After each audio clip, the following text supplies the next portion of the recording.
everybody. Chris Forey, NEBA president, here with Bruce Hall, the voice of NEBA. I hope I'm not taking that from you. I seem like I'm the one always announcing, and we all have in the booth. I was in the finals. You were. I'm the guy that doesn't make the finals anymore. We have in the booth NEBA Hall of Famer Alex Aguiar, one of my best friends in the world. Hi, buddy. Hi, buddy. Nice to see you. So, exciting night last night, huh? Yeah, it was pretty cool, man. And first and foremost, you deserve a ton of credit. The event you put on last night, or NEBA put on last night, was pretty remarkable. Pretty happy to be part of it. I can't say enough about how good it was. Hope everybody enjoyed the live stream. But thank you, Mr. Forey, BuddiesProShop.com, everything you do for this wonderful organization. You know, I appreciate that.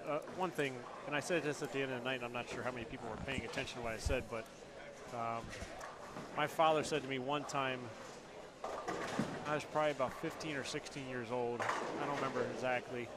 But my father said to me, give back to the sport that gives you so much. And that one time he said that, and I get teary-eyed thinking of that, but that's how I try to live my life. It's a good way to go about it.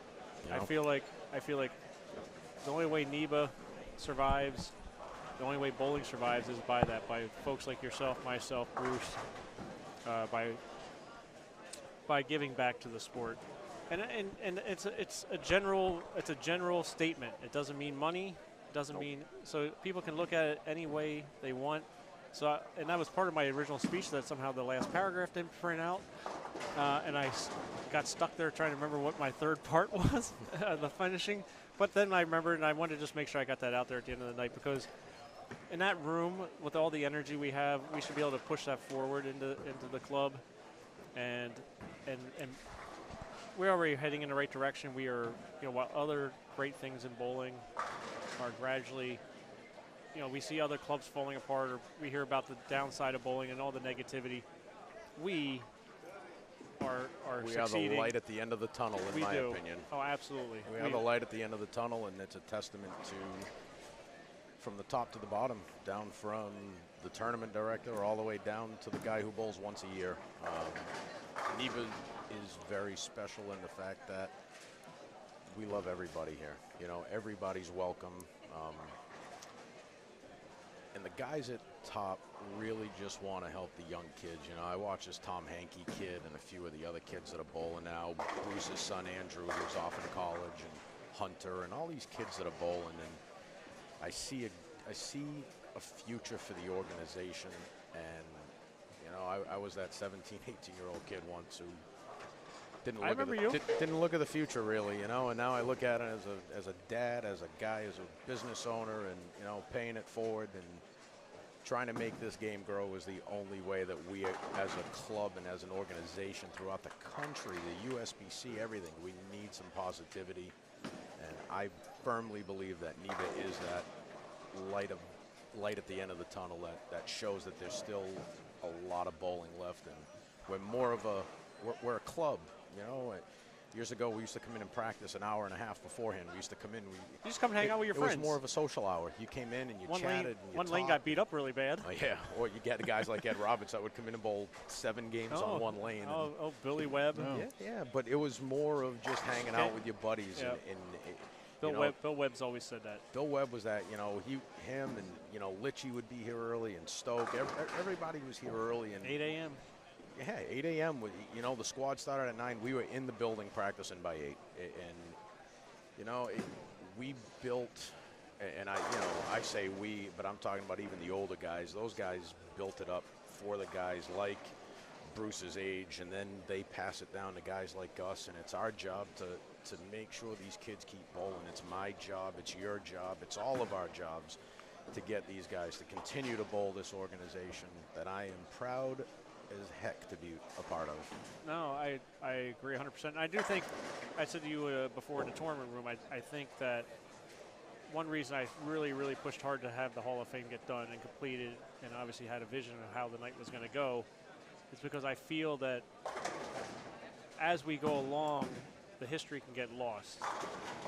It can get lost. Our young bowlers, they come out and bowl. They think it's about the money. They don't see what NEBA's really about. I will stress this. I don't want to cut you off, Oh, but go I ahead. will stress this immensely. NEBA is not about the money at all. Zero. We bowl for pride.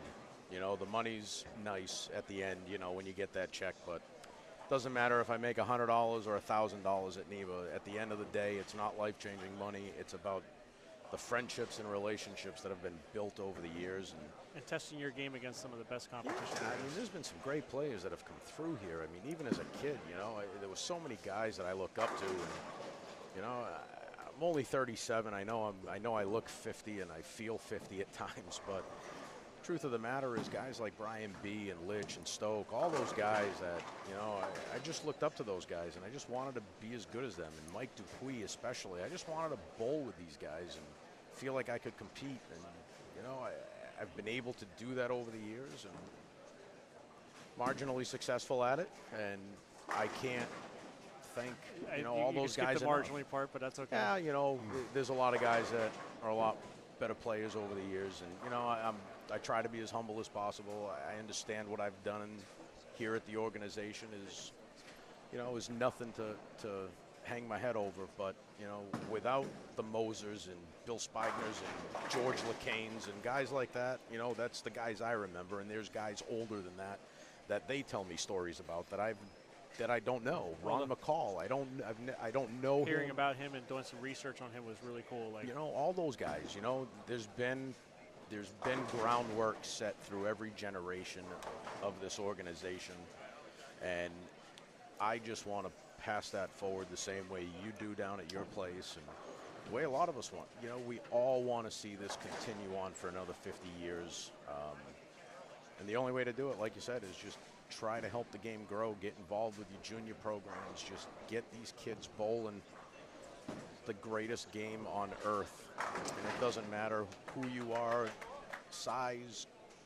I don't care if you're 400 pounds or 100 pounds. I don't care if you're 95 or 5 years old. There's a spot in this game for everybody. And the friendships that you build over the years are the best thing about it. Everything else is secondary. Well, Alex, I'll tell you that I did a bio on Mike Lichstein for the 50th anniversary book. And I asked him about his titles, and I asked him about the other guys that, frankly, were chasing him. And the one guy he picked that he said could catch him was you. And so before you write yourself off too quickly. Well, it's very, very I think flattering that Mike would pick me. For 37, I think you're still throwing it pretty amazing. And I'm trying. You're just more experienced than Wiley with all of your national experience and everything at, you know, on the tour and national and all the great guys you bowl with on the stuff outside of New England. So you really are the real deal, Hoss. I appreciate it. I love it. You know, I put a lot of work into it as a kid. You know, I said quickly in my little speech last night that my parents used to have to drag me out of the bowling center, and the truth is that I'd get a ride home from somebody because it was too late for my parents. They had to work in the morning, and you know, I'd always catch a ride home. I just wanted to be around bowling. I love it, you know, and NEBA has been a big part of my life. 20 years now. Matter of fact, Chris, I started at Nutmeg in 1996 was my first tournament, so I was down at your place in '96 getting my head beat in. I remember your first title, though. Was it non-champions at Laurel Lanes? Jim Ferguson. John Ferguson, sorry. Yep, and you also beat, you wouldn't even know this, but you beat, well, maybe you do, but you beat Ken Carvel in the semifinals, I believe, or round of 8. He was got a better memory than me. Well, he's a great customer of mine. He's in his 70s. He's from the Hartford area here. Now lives down our way, but I still remember that because I stuck around to watch Kenny bowl, and I was like, who's this young kid that just winds up on it? When you broadcast with Chris for a while, you'll find out he has an encyclopedic memory. Well, and him and Litch together would be a scary pair. I'm not as good. That's why I had Brian B. And now, honestly, I mean, a lot of the stuff that happens in NEBA is because of guys like Brian B. Agreed. Becky, Marcel, and Litch, the people that have the history. I mean, like Litch, when Bruce was reading last night, I get to see, because obviously he's looking at the paper and going over each person, but I'm looking at Michael, and Michael's like nodding his head. You see his eyes roll in the back of his head a little bit, like he's like taking this all in because he knows what the facts are. He knows everything about every person that bowls, and he is the walking encyclopedia. You can ask I just him know some what ball was thrown in 1982 in the AC Delco Open, and that guy will tell you what ball, who was on the show. It's unbelievable. I say maybe he'll come on. He's not a Facebook guy. I said maybe he'll come on here and tell us. But absolutely, and that's but without like I told Brian when Brian came here, without him and the history he knows about the club, without those guys, we wouldn't be where we are. Well, and I'll tell you, as I was preparing the notes, for being MC, it was immensely helpful to have A, the 50th anniversary book, B, Becky, and C, a couple of other, minor pieces of information. But those two things were just immensely useful to just go flipping back, and you're trying to figure out about Ron Hayden. What years did he win? And you just go flip back through, and it's all indexed in the 50th anniversary book. And we have every newsletter except for I think 10 from the very first year or something like that, which is unbelievable too. Yeah, really amazing. Yeah, it's pretty crazy. But one of the cool things of the night, obviously the whole night was an unbelievable experience last night, but I thought one of the coolest things was Becky Craigling getting a standing ovation. Yeah, her and Litch, the only two. amazing. The only two. I said that today. But her walking up, and before she even got to the stage, everybody was on their feet. I'm just tearing up thinking about that. She's. I can't tell you how many conversations I've had with her at 1 o'clock in the morning. No, I know. When I was the president, and I've had it this week, literally. Her and I, I think we were on speed dial for the last 2 months with each other. Oh, I believe it. Thursday night, I called her at 12:30, and she calls back and says, "Call me in a bit. I'm on the phone." Yeah, I don't think she Getting ready, sleeps. I don't think she sleeps. And this is the part that the membership doesn't see. the hard work that goes in. The hard work that goes on behind the scenes. Her and I were up at 1 o'clock in the morning talking to each other for about the last 2 or 3 weeks, and even more than that, we conversations weren't always pleasant. Sometimes there's butting heads, but it's the butting of the heads that keeps an open mind in this organization. No, absolutely. It's awesome. Family dysfunction. No, you had a great line there. You had a great line in your speech about that, and I agree with you. Is that there were a lot of things about how the Hall of Fame was going to go that Becky and I didn't agree to, but in the long run, at the end of the night, we both look at each other and say, we did it. We pulled it off. Bruce, myself, Viali, the whole board, Gillick, awesome. and everybody. We did it. We might not all agree, but we had a vision, and that we put all those visions into one. I listened to everybody, and I say, this is how it's going to be. Hey, guys, while we're chatting, we're actually in the round of 8, and there's some interesting stats that have been handed on the round of 8. First of all, there's 4 non-winners out of the 8. And there's only one Hall of Famer, Tony Renaud, and Chris Monroy, who has 10 titles. Chris Monroy has 3. John Connery, he's bowling. John Connery has 1. Nicole Trudell has 1. So there's a 50-50 chance we'll have a new champion today. Well, Mr. Monroy's in trouble here. Mr. Monroy's in trouble. He looks like he's going to be. Monroy's had a great season, by the way. Yeah, he's bowling really good. He's dedicated himself. Well, he had his son. And that took him out for a little while, having his son. He's got another. There's another bun in the oven coming. Oh wow! I did not know that. Yes, in the next few weeks. So wow. Congratulations to the Mary. I didn't know lawyers did those things. We could go a lot of ways with that, but then we'd be accused of being Tim Cornelio. So let's be cautious. Well, I was going to just say we're not going to throw the prostate test out there. No, nor the rope with the pool stick analogy. We're not going there either. It's a family show. Looking at the matches real quick, I see Tony Renaud. Tony's got a pretty good lead there. Like, yep. Conroy with a flat 10. Yeah, Conroy's one of the most underrated bowlers, man. That guy. I've known him for 20 years, and that guy will not impress you with the way he throws it, but a lot of heart. Lord, he strikes. He has a lot of heart. He really does. He works super hard at it. And he has an extremely tough job. He's a paramedic in New York City, so we appreciate your hard work in New York City, John. You're doing a hell of a service for the people we're of lucky New York to work City. with him. Yeah, he's a great guy. Sometime ask him the famous people he's carted in ambulances. Oh, I can only imagine. He must have He's got a lot of great stories. He's got a lot of great Just found out as well, we're going to be losing a NEBA member, Mike Simba. He's bowling in the round of 8 here, and he's moving to California. I was talking to him earlier. He's from the Pittsburgh area originally. Yeah, I don't know where he's from. I was asking him. He's from from Western PA. I guess he was saying his girlfriend's out in California for the last 5 years, and he's finally going out there with her. And So this will be his last event, and looks like he's performing pretty nice there. Unfortunately, he's had an open frame in the 8th frame. And that puts him down yeah. 5 in his match. Yeah, he's down. looks like. But yeah, that's Western you know, PA Western best of PA luck. guy. Best of luck to Michael heading out west into the LA area. Excuse me, Mike's down 25, so he's got to make a comeback here. Chris, Calvin who do you Sellers root for on 31-2 right now? Is my question. Well, let me just give you a quick update before you answer. Nicole just took an 8-pin lead over Calvin in the 7th, and she just threw her 8th frame. Very close match here. You know, in all honesty, it's hard. It's hard, like the same thing when we had Matt, Pepe we and had Matt Matt and Bowen. Pepe. But obviously, you always want to see somebody get there first. Yeah, Cal go in for his first. I mean, here's a guy who's been knocking on the door for a long time. Made it to the finals a couple of times. Doubles. Yep, he made the Doubles. finals. Doubles. He lost on a Brooklyn to Skiana at Did he Bedford. really? Yes. Oh, Skiana Yeah. threw a Brooklyn there. New Yeah. Bedford. At New Bedford. I really thought Calvin was going to win when I saw it go Brooklyn. And you know, these things happen. But Calvin's Actually, I remember that now. Joe actually said he felt really bad about it. I don't believe him, but Same Joe here. said he felt bad about it. But I will tell you, Calvin and That's what you have to say. You know, yeah, you're supposed buddy. to say that. Yeah, no, Calvin's unbelievable. Him and his brother Jonathan. I don't know them as well as you do, obviously, Chris, but I can tell you those two, guys are those two- nothing but class and good guys. And They started out bowling at Church League at Nutmeg at 2:30 in the afternoon. Calvin came in wearing a Cobra. It's got to come back. Oh, yeah, Calvin. bailed that one. Well, I think we That's- can that could settle almost- the debate over Whoever. Calvin versus Nicole. Oh, Nicole that- is on a that- tear. that She ain't beat over me. yet. She beat me 2 rounds ago. And who did she just beat? Tony last Raynaud's round. got that match well in hand, guys. Josh just opened in the 9th, so Tony Raynaud will be advancing into the round of 4. A quick and- little story about Calvin, real quick, and his brother. Though they, you know, they work. Those two guys were just regular league bowlers, regular church league bowlers, whatever.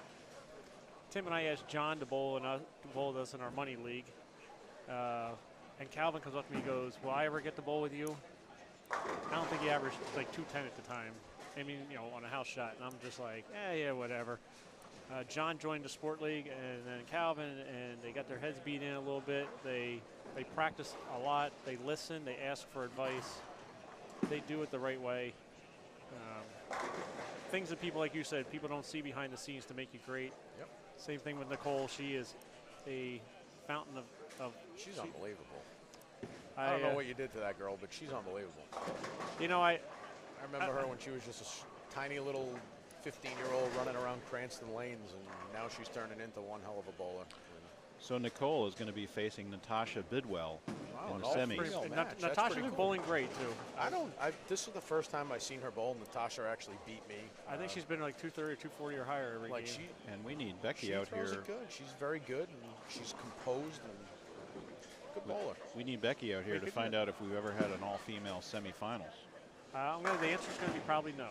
Yeah, the only way that would happen would probably be like a Well, back in the days Carbonado, Yeah. Jackie made the finals here the other year. Yeah. I think did you beat her? I actually beat her for a title That's what I'm at saying. Wallingford, I think. Was it Yeah, thought it was- Wallingford. okay. I always get Wallingford and Newington. I thought it confused, might have but been here, but I no, could it was be- Wallingford. It was the last tournament of the year, Okay, but December event.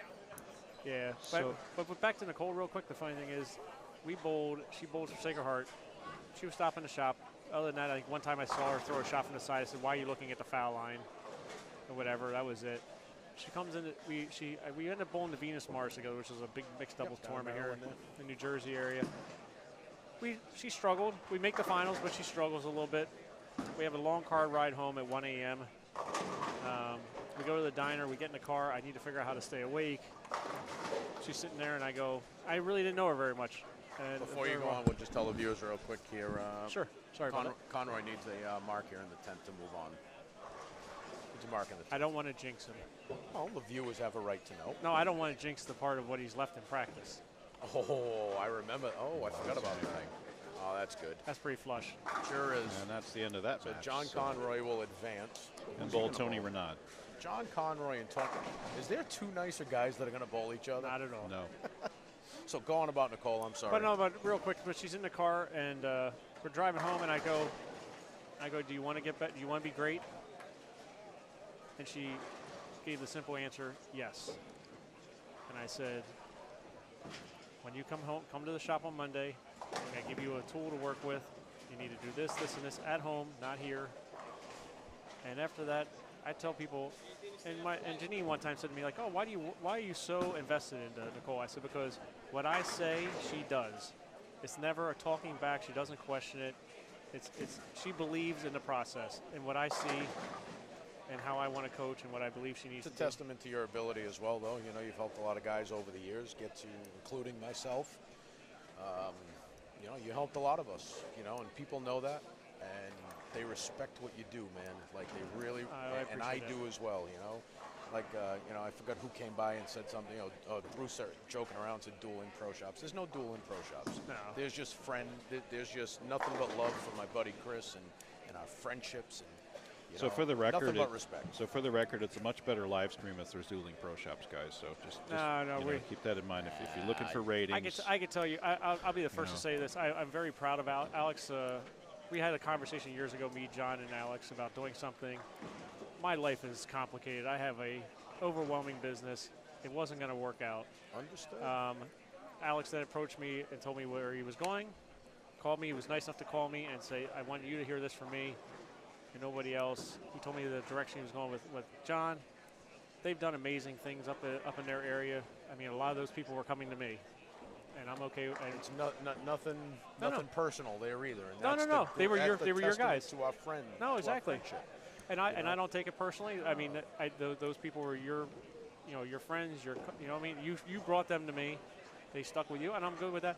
And I tell people all the time, you guys have done a tremendous job. 6 pro shops. I can't run one. We're trying, man. I can't run one. So we don't open more because of that. You've got a heck of an online business, though. Well, I mean, we obviously do very well. I mean, we've been successful, but at some point, there's room for everybody in this industry. I need to wind down at some point. So You're getting old, buddy. Well, I've been doing this for 25 years, and it's beat me up. I'm sure it has. And I still don't. Anybody listening, don't think I'm quitting. No. I'm just trying to say is I like. I love my job, but at some point it's time for my other guys to take sit over. back. I wish. I have a 3-year-old that by age 6 I expect him to be a junior gold. Well, I hope that's the case. I expect nothing less. I saw him running around in Keene. He's getting so big, and he's such a well-mannered young man, and I'm sure that he'll be on the lane soon enough, Chris. He bowls. Sure. Yeah, I'm sure he will. I'm going to cut us off real quick because I just got to pop us off for the next stream. Gotcha. Do you mind sitting down around for another round, or do you need to go I'll home? hang out. All right, folks. We'll be right back.